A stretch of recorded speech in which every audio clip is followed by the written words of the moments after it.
আসসালামু আলাইকুম ওয়া রাহমাতুল্লাহি ওয়া বারাকাতুহু। সম্মানিত দিনদার ভাই বোনেরা, আমি এখন আপনাদের সম্মুখে আলোচনা করব বর্তমান সময়ের যে বিষয়ে সবচেয়ে বেশি আলোচনা হইতেছে, যে রাসূল করিম সাল্লাল্লাহু আলাইহি ওয়াসাল্লাম কি জন্মের পূর্ব থেকে নবী ছিলেন, নাকি রাসূল করিম সাল্লাল্লাহু আলাইহি ওয়াসাল্লাম 40 বছর বয়সে নবী হইয়াছেন। এ সম্পর্কে দুইটি গ্রুপ রয়েছে। একটি গ্রুপ হচ্ছে শায়েখ আহমদুল্লাহ সাহেবের।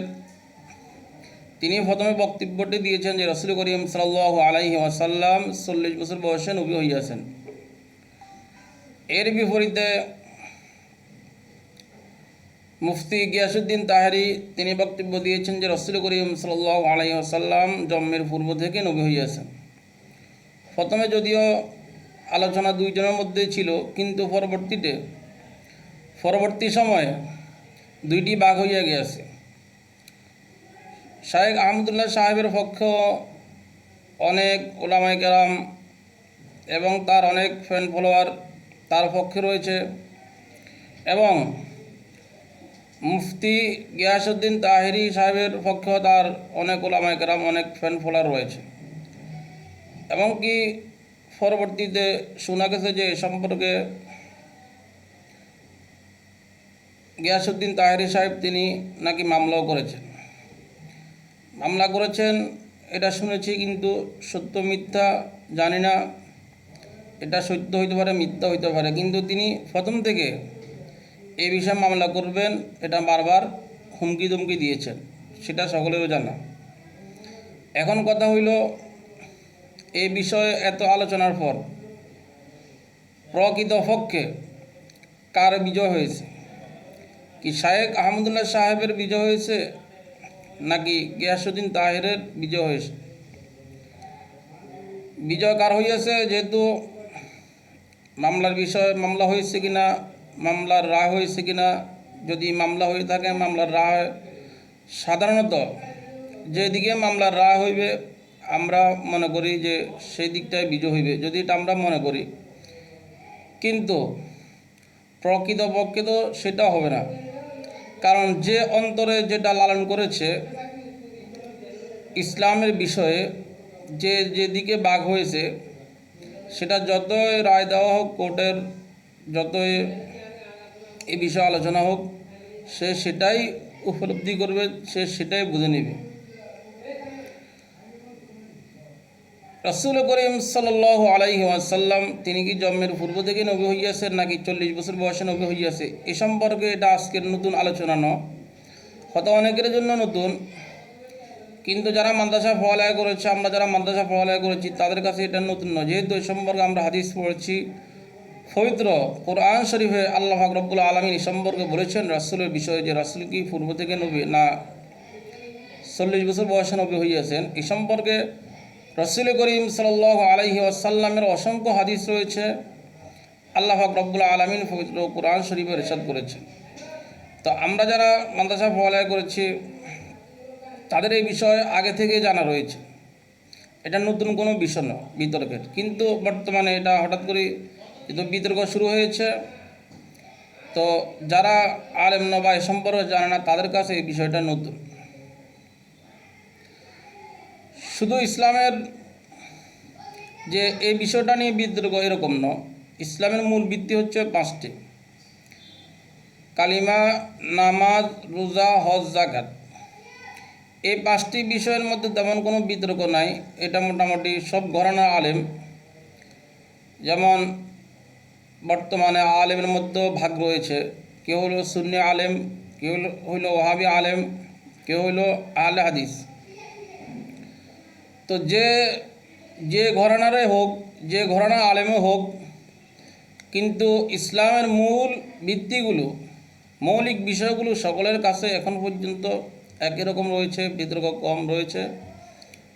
কিন্তু মূল বিষয়ের বাইরে এরকম কিছু বিষয় রয়েছে যেগুলো পূর্ব থেকে, যেগুলো নিয়ে বিতর্ক রয়েছে, যেগুলো নিয়ে ভাগ রয়েছে, ফাটাফাটি রয়েছে, যেগুলো নিয়ে ফাট রয়েছে, অর্থাৎ এক একজন এক এক ফাট, যে কেউ বলছে এটা জায়েজ, কেউ বলছে এটা না জায়েজ। যেমন রসুল করিম সাল্লাল্লাহু আলাইহি ওয়াসাল্লাম কি নূরের তৈরি নাকি মাটির তৈরি, এটা নিয়েও দ্বিধা বিভক্ত রয়েছে। কেউ বলছেন নূরের তৈরি, কেউ বলছেন মাটির তৈরি। এরপরে কিয়াম করা কি জায়েজ নাকি না জায়েজ, শবে বরাত পালন করা যাবে কি যাবে না, শবে কদর পালন করা যাবে কি যাবে না, কোন তারিখে শবে কদর, তারিখ নিয়েও বিভ্রান্তি রয়েছে। এরপরে রমজানে তারাবির নামাজ কত রাকাত পড়বে, কেউ বলছে 8 রাকাত, কেউ বলছে 20 রাকাত, এটা নিয়েও বিতর্ক রয়েছে। তো এরকম বিতর্কের বিষয় বলতে গেলে অনেক কিছু আরও আসবে, যেমন কি জোরে আমিন বলবে নামাজে না আস্তে আমিন বলবে। তো এটা বলতে গেলে তালিকাটা অনেক লম্বা হবে, যে বিতর্কের সব বিষয়গুলো আনতে গেলে অনেক বিষয় রয়েছে। এই বিষয়গুলো নিয়ে বিশেষ করে বাংলাদেশে 3টি ভাগ রয়েছে। একটি হলো আল হাদিস, একটি দল হলো সুন্নি, একটি দল হলো ওহাবি। বিশেষ করে যারা সুন্নি তারা নবীকে নূরের তৈরি মনে করেন, আর যারা ওহাবি তারা নবীকে মাটির তৈরি মনে করেন। নামাজের ক্ষেত্রে যারা আহলে হাদিস তারা বিশেষ করে তারাবির নামাজকে 8 রাকাত মনে করেন, আর যারা সুন্নি বা ওহাবি তারা 20 রাকাত মনে করেন। তো এভাবে ইসলামের এই যে কিছু বিষয় রয়েছে বিতর্কিত, এগুলো কিন্তু মূলত ইসলামের বিতর্কিত বিষয় নয়। যারা উলামায়ে কেরাম, যারা পড়াশোনা করেছেন, ভালো বুঝেন, তারা কিন্তু এগুলো নিয়ে তো মাথা ব্যথা তাদের নাই। কারণ তারা যে হাদিসটা বেশি প্রাধান্য হয়েছে ইসলামের বিষয়ে মানার বিষয়ে, তারা সেটাই মানতেছেন। কিন্তু বর্তমান জামানায় এই বিষয় নিয়ে বেশি বিতর্কিত শুরু হয়েছে, যেটা সাধারণ মানুষ যারা পড়াশোনা করেন না মাদ্রাসা, তাদের কাছ পর্যন্ত এই বিষয়গুলো আলোচনা হইতেছে, তারাও এই বিষয়গুলো নিয়ে আলোচনা করতেছেন। এখন যে বিষয়টা নিয়ে আলোচনা করতেছি, যে মামলার বিষয়, মামলা যদি রায় হয়, যদি গিয়াসউদ্দিন তাহেরি সাহেবের পক্ষে মামলার রায় হয়, তাহলে যে এই মামলার রায় সকল ওলামায়ে কেরাম যে মানবে, এটা তো এরকম কোনো বিষয় না। কারণ ওলামায়ে কেরাম ফাটে ফাটে ভাগ রয়েছে, যে যে বিষয়টি মানতে চাইতেছে, যে যাকে মানে, যে যে আলেমকে মানে, যে যে শাইখকে মানে, যে যে তার ফিরকে মানে, তারা সে বিষয়টাকে বেশি প্রাধান্য দেয়, ইচ্ছা করে হোক অনিচ্ছা করে হোক। কারো ফিরে যদি বলছে এটা, সেটাকে বেশি প্রাধান্য দেয়। কিন্তু তার দরকার ছিল যে ইসলাম কি বলে, ইসলামে কি ফিরে যেটা বলছে এটাই নাকি ইসলাম অন্য বিষয় রয়েছে। বর্তমান জামানায় যে যাকে মানে তারা তার কথাটাকে বেশি প্রাধান্য দেয়। এই জন্য কোর্টের রায় যেটা হোক, কিন্তু তারা তাদের ফিরকে মানার কারণে, তারা তাদের শাইখকে মানার কারণে, তারা তাদের ওলামায়ে কেরামকে মানার কারণে, যে যাকে মানে সে তার কথাটাকে বেশি প্রাধান্য দিবে। তো যদি মামলাতে রায় হয় যে ঠিক আছে রাসূল করিম সাল্লাল্লাহু আলাইহি ওয়াসাল্লাম জন্মের পূর্ব থেকে নবী ছিলেন, কিন্তু এই মামলার রায় যেটা হোক সেটা তো সকলেই মানবে না। যারা বিরোধী তারা অন্তর দিয়ে মানল,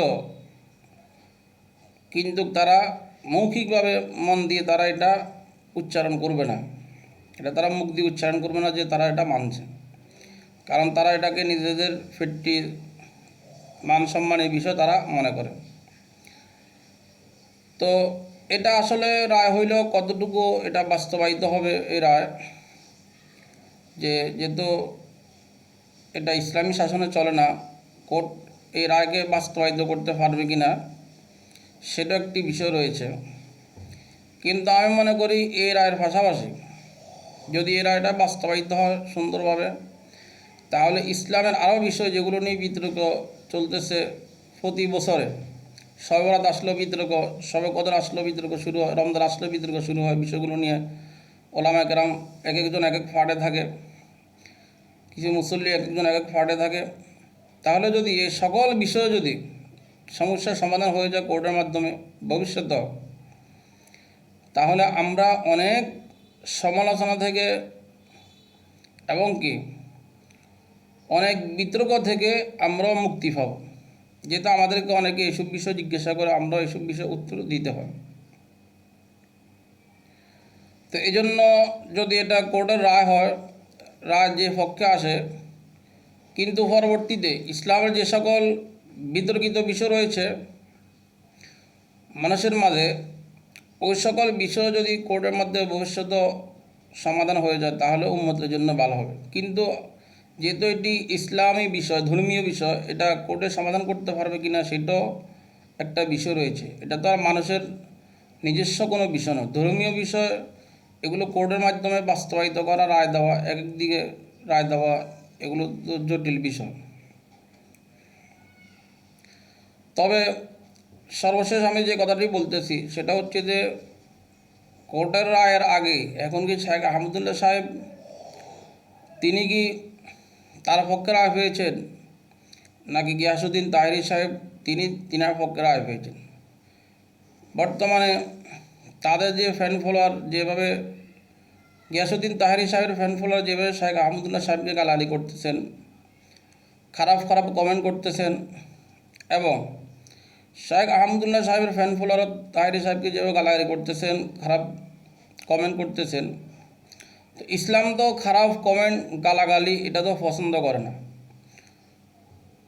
এটার আলোকে বর্তমানে গিয়াসউদ্দিন তাহেরি সাহেবের বিজয় হয় নাই, শেখ আহমদুল্লাহ সাহেবেরও বিজয় হয় নাই, উভয়ে পরাজিত হয়েছেন এই বিষয়টাতে। কারণ একজন মুসলমানকে গালি দেয়, সেটা হলো ফাসিকি।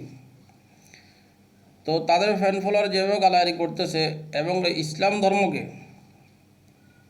অমুসলিমদের কাছে যেভাবে প্রেজেন্ট করতেছে, এভাবে তো কারও বিজয় অর্জিত হচ্ছে না।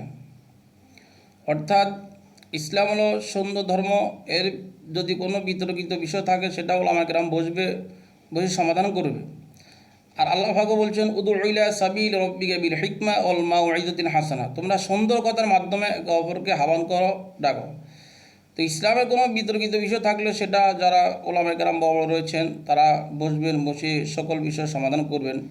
কিন্তু এটা গালাগালির মাধ্যমে দুইটা পার্ট হয়ে এক পার্ট আরেক পার্টকে গালাগালি করে যে সমাধান তারা করতে চাইতেছেন সেটা তো ইসলাম বিরোধী। ইসলাম তো এটাকে সমর্থন করে না।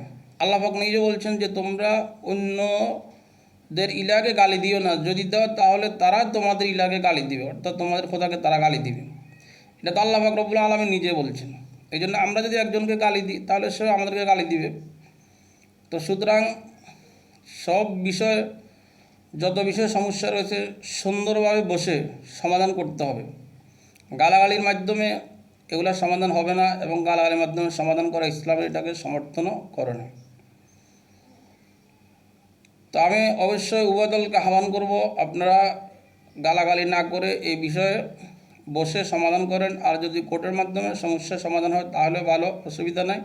ভবিষ্যতে আরও যে সকল বিষয় সমস্যা রয়েছে এগুলো কোর্টের মাধ্যমে সমাধান হইলে উম্মতেরও উপকার হবে, আমাদেরও উপকার হবে। আমরাও ভবিষ্যতে মানুষের কাছে যে সকল বিষয় অনেকে আমাদেরকেও জিজ্ঞাসা করে যে এটা কি জায়েজ, এটা না জায়েজ, মিলাদ পড়া জায়েজ না জায়েজ, আমরা তাদেরকে উত্তর দিলে যে মিলাদের পক্ষে, তার বিপক্ষে গেলে সে বলে আমাদের উত্তর হয় নাই, তার